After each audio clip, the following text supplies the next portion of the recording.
तर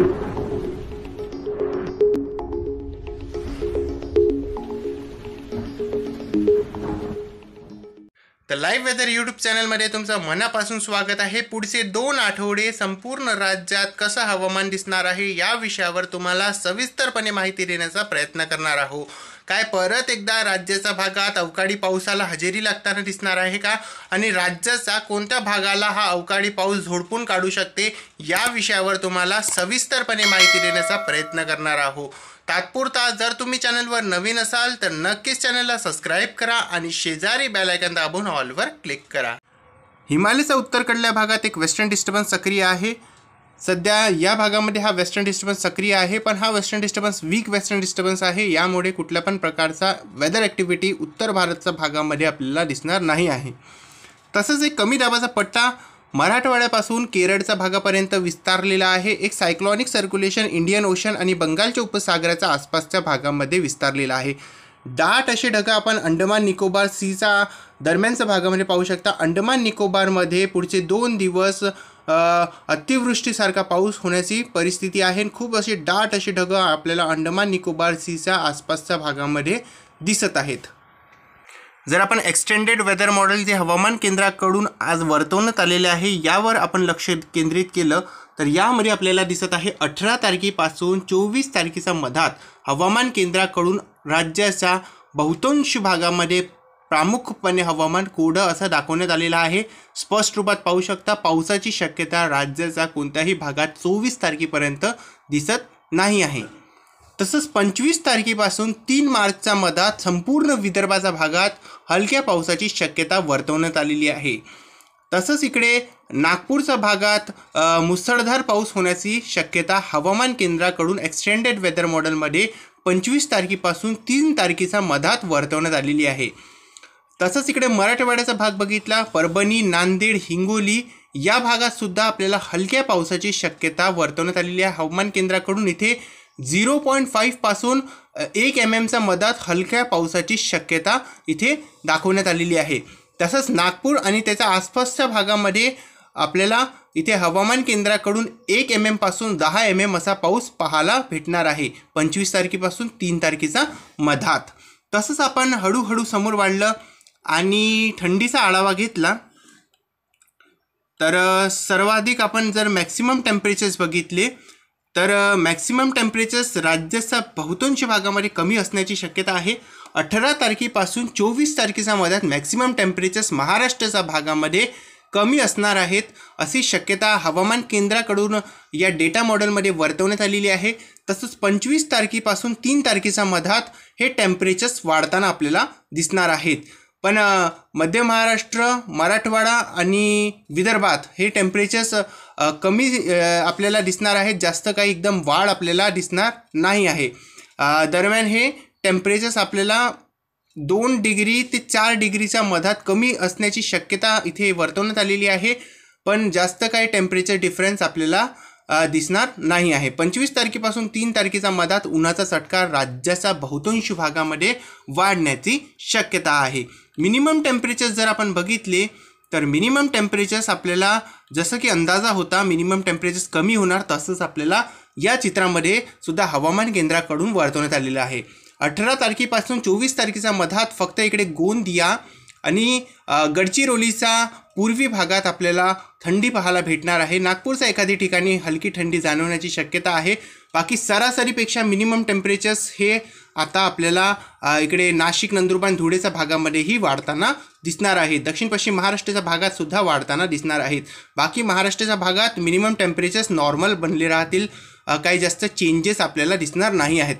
तसंच आपण जर 25 तारखेपासून 3 तारखेच्या मधात थंडीचा आढावा घेतला तर यामध्ये आपल्याला दिसत आहे कोकणचा भागात, तसंच मध्य महाराष्ट्राच्या उत्तरेकडल्या भागात जिथे नाशिक, नंदुरबार, धुळे, जळगावचा भाग, औरंगाबादचा भाग, अहमदनगरचा भाग, पुण्याचा भाग, इकडे पालघर, मुंबई, रायगड, सिंधुदुर्ग, रत्नागिरीच्या भागात आपल्याला सरासरीपेक्षा मॅक्सिमम टेम्परेचर्स वाढताना दिसणार आहेत।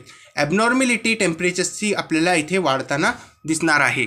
आपण स्कायमेटचा डेटा मॉडेल बघितला। 18 तारखेपासून येणाऱ्या 3 तारखेच्या मधातला स्कायमेटचा हा डेटा मॉडेल तुमच्या स्क्रीनसमोर आहे। यामध्ये खूप काही बदल घडत असते, जे पण बदल होत असते ते तुम्हाला येणाऱ्या व्हिडिओजमध्ये नक्कीच कळवण्याचा प्रयत्न करतोय मी। पण हे प्राथमिक अंदाज घेऊन चाला की असं आपल्या वातावरण राज्यामध्ये दिसण्याची शक्यता आहे. 18 तारखेला प्रामुख्याने हवामान कोरडं दाखवत आहे, पण हलकी वेदर ॲक्टिव्हिटी विदर्भाच्या भागात आज दिवसभर आपल्याला पाहायला भेटू शकते. तसंच 19 तारखेला सुद्धा राज्याच्या कोणत्याही भागात पाऊस दाखवत नाही आहे. 20 तारखेलाही राज्याच्या कोणत्याही भागात हा वेदर मॉडेल आपल्याला पाऊस दाखवत नाही आहे. 21 तारखेला सुद्धा पाऊस नाही आहे. 22 तारखेला सुद्धा हा वेदर मॉडेल पाऊस दाखवत नाही आहे. 23 तारखेलाही राज्याच्या कोणत्याही भागात पाऊस दिसत नाही आहे. 24 तारखेला हलक्या पावसाची शक्यता आहे. इकडे चंद्रपूर गडचिरोलीच्या भागात हलक्या पावसाची शक्यता असू शकते 24 तारखेला. तसंच 25 तारखेला सुद्धा कुठेही पाऊस दाखवत नाही आहे, पण हलक्या पावसाची शक्यता विदर्भाच्या भागात 25 तारखेला असण्याची शक्यता आहे. 26 तारखेला विदर्भाच्या भागात, खास करून पूर्वी विदर्भाच्या भागात आपल्याला पाऊस वाढताना दिसत आहे. 26 तारखेचा डेटा मॉडेल तुमच्या स्क्रीनसमोर आहे. यामध्ये आपल्याला दिसत आहे, कारण पश्चिमी आवर्त दरम्यान एक स्ट्रॉंग पश्चिमी आवर्त 22 तारखेला हिमालयाच्या भागामध्ये येणार आहे. त्याचा पाठोपाठ एक आणखी पश्चिमी आवर्त हिमालयाच्या भागामध्ये येणार आहे आणि त्याच्यामुळे परत विदर्भाच्या भागात आपल्याला पाऊस पाहायला भेटू शकते. तसंच 27 तारखेला सुद्धा आपल्याला हलक्या पावसाची शक्यता दिसत आहे दक्षिण विदर्भाच्या भागात. 28 तारखेला पावसाची शक्यता खूप कमी आहे. दरम्यान 1 तारखेची इमेज आहे. यामध्ये आपल्याला राज्यात प्रामुख्याने हवामान कोरडं दिसत आहे. 2 तारखेला सुद्धा, 3 तारखेला सुद्धा हवामान प्रामुख्याने कोरडं दिसत आहे. पण हे एक्सटेंडेड वेदर मॉडेल आहे. यामध्ये प्रत्येक दिवशी काही ना काही बदल घडत असते. आपण मागच्या व्हिडिओमध्ये पाहिलं की राज्यामध्ये मुसळधार पाऊस दाखवत होता आणि आता हे डेटा मॉडेल्स आपल्याला हलक्या स्वरूपाचा पाऊस दाखवत आहेत. तर हे डेटा मॉडेल्स येणाऱ्या दिवसामध्ये बदल यामध्ये घडत असते आणि जे पण बदल असते तुम्हाला येणाऱ्या व्हिडिओजमध्ये मी नक्कीच कळवण्याचा प्रयत्न करतो. संपूर्ण राज्यात पुढच्या 24 तासात कसं हवामान राहणार आहे यावर आपण आता बोलणार आहोत.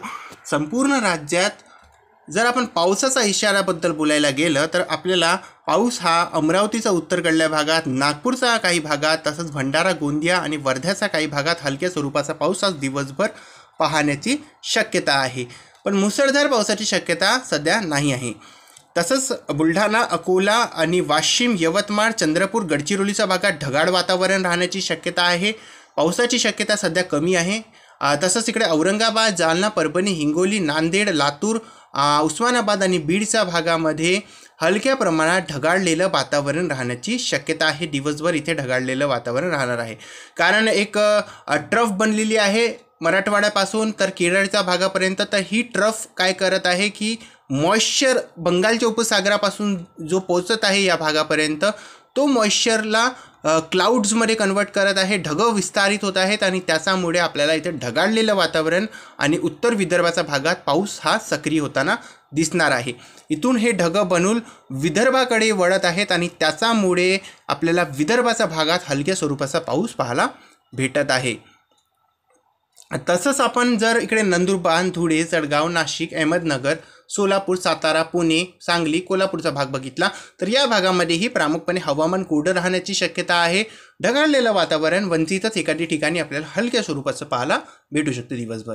तसंच पालघर, मुंबई, ठाणे, रायगड, रत्नागिरी, सिंधुदुर्गच्या भागात प्रामुख्याने हवामान कोरडं राहील आणि इथे ढगाळलेलं वातावरण आपल्याला कमी असं जाणवण्याची शक्यता आहे. या भागात ढगाळलेलं वातावरणासाठी परिस्थिती आता सध्या नाही आहे. फक्त या भागामध्ये आपल्याला राज्याच्या ढगाळलेलं वातावरण हलक्या स्वरूपाचं पाहायला भेटू शकते आणि अमरावती, वर्धा, नागपूर, भंडारा, गोंदियाचा उत्तरकडल्या भागात हलक्या पावसाची आज शक्यता आहे. कारण आज मध्य प्रदेशच्या भागात पावसाची शक्यता आहे आणि त्याचा काही प्रभाव आपल्या विदर्भाच्या उत्तरकडल्या भागामध्ये आपल्याला जाणवण्याची शक्यता आहे. तर या व्हिडिओमध्ये आणि या अपडेटमध्ये बस इतकंच. चॅनलवर जर तुम्ही नवीन असाल तर नक्कीच चॅनलला सबस्क्राईब करा आणि शेजारी बेल आयकॉन दाबून ऑलवर क्लिक करा.